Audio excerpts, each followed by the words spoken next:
And now to the analysis of Shields and Parker.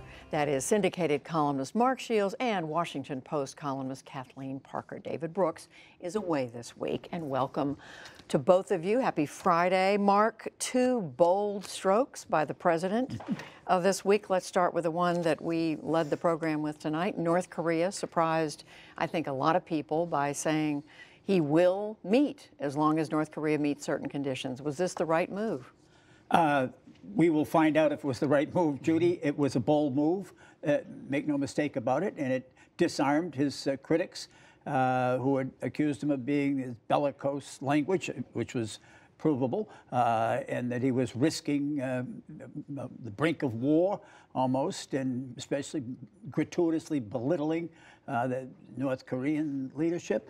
Little Rocket Man. A little Rocket Man, and then miraculously, the North Korean seemingly miraculously said, I'm willing to negotiate and consider the possibility of removing my nuclear capability, which I think nobody above the IQ of room temperature believes. But at the same time, the problem with North Korea in the past has not been their willingness to meet or to negotiate or to agree. It's just that North Korea has never kept its word. But the president certainly has taken a bold act, and it's brought us back from the brink of war, and I think there's an audible sigh of relief. Smart move, Kathleen? I just see it as a very, very risky, and it's risky because on the one hand, he's giving Kim Jong-un this legitimacy that he has for so long wanted. You know, when the President of the United States says something, it's always important. Everybody listens. And when he does something, it's always important.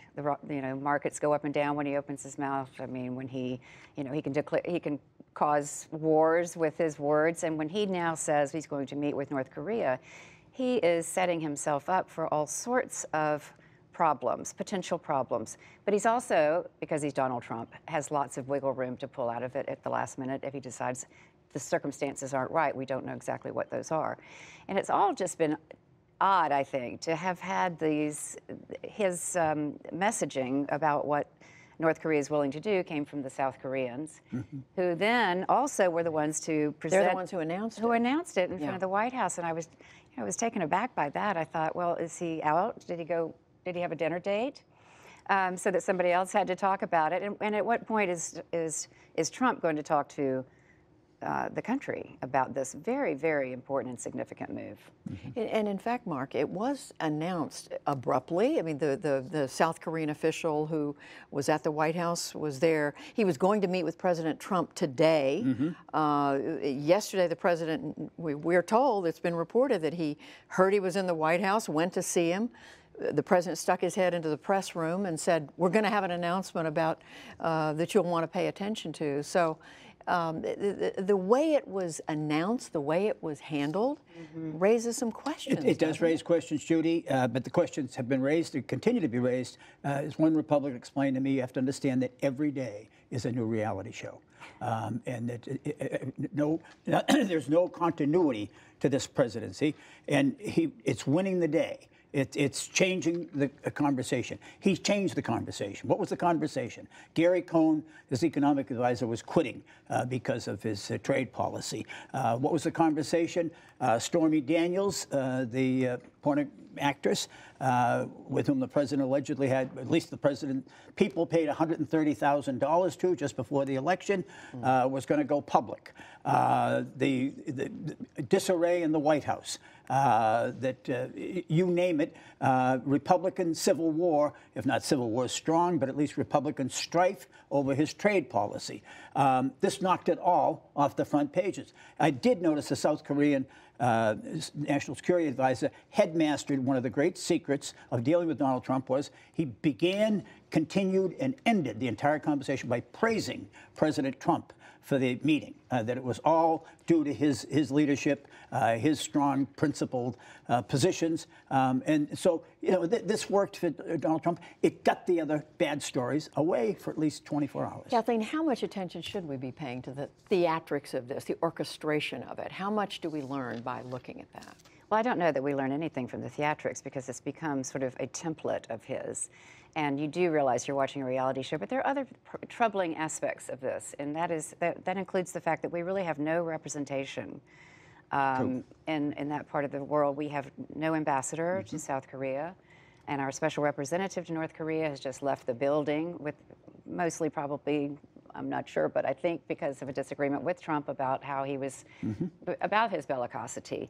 But this fellow, Joseph Yun, was tending toward having these talks.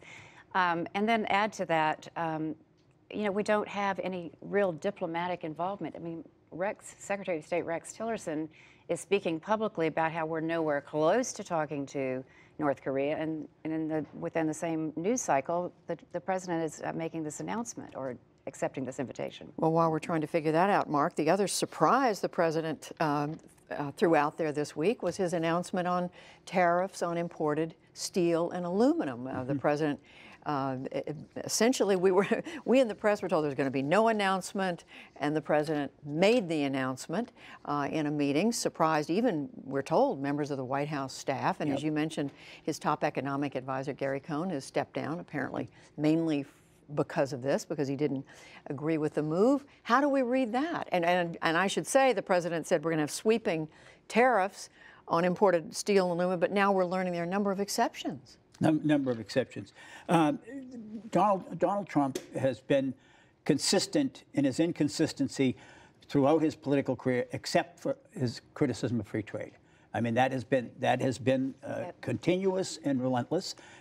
He really views trade as a zero sum, not that it's a rising tide lifting all boats or anything of the sort, and that the United States, under presidents of both administrations, have been rolled. So, I mean, in that sense, there's no surprises. Obviously, there were great surprises in how he did it, and he surprised politically. There was no preparation for Republicans. There was no preparation for the press. There was no preparation in sense of the substance of what the policy was. And it goes against Republican orthodoxy. It does go, but he has been consistent on that. He has. And I will say for Republicans that the cuts of $1.5 trillion in Medicare did not bother them. Cuts in Medicaid did not bother them. Cuts in social services did not bother them. Change of immigration policy has not bothered them. Repeal of any sense of balanced fiscal policy and balancing a budget did not bother them. They are bothered on trade. This is it. I mean, this is where, you know, quite frankly, Judy, the corporate CEOs are heard, and they are of one mind, and Trump is of the other mind, and that's quite frankly where it stands. Yeah. What about that? Well, no, I agree with everything Mark just said, and you know, it's just humorous, really, that this is the one time that the Republicans are going to dig in their heels and say, this is not a good idea. They're finally going to say, Trump, you're wrong on something. And by the way, you know, what's happened in the White House with the various departures, and most recently Khan, is that Donald Trump is keeping no one around who does not align themselves with his ideas, with his rhetoric, and that was the problem. Khan has disagreed with the tariffs, and he is sort of the last moderate voice that was in the White House, and now that he's gone, you can expect everyone else to stay in line, and when they stop, they will also disappear. And so, you know, as part of this chaotic White House, they've had an awfully difficult time attracting experienced, good people and keeping them. And this is the reason you see all these relatively young and inexperienced people in these key positions, 31-year-olds and 25-year-olds, you know, and running the show, because they say yes sir, yes sir, yes sir, whatever you say is right. And I don't know that Trump can do anything to alienate his base. Yeah. But I think we ignore them as well as the theater, because it's what happens in the rest, among the rest, that matters. We've only got a little. Oh, I'm sorry. Just one follow-up. I agree with the point Kathleen made. Two people who were not involved in the Korean decision: Jim Mattis, the Secretary of Defense, and Joe Dunford, the Chairman of the Joint Chiefs. Now, if you can think about making policy involving North Korea by excluding or not including and relying upon the judgment of these two rather outstanding, remarkable leaders. I just can't believe it, but Donald Trump has done that. And I just finally, only about a minute left, Kathleen, but I want to bring it back to something Mark brought up earlier, and that is this very awkward situation now involving this woman, Stephanie Clifford. She goes by the name Stormy Daniels, pornographic So I film hear. star, who is now involved in a lawsuit against the president because of an agreement to keep quiet about what she says was an intimate relationship with the president. And as Mark said, his lawyer paid her $130,000. $130,000 and made the arrangement using the campaign email, the organizational Trump emails. campaign. Yes. Now, this is a very, very interesting, it's more interesting than it appears, because I think this is tracking a little bit along the lines of what happened with Bill Clinton.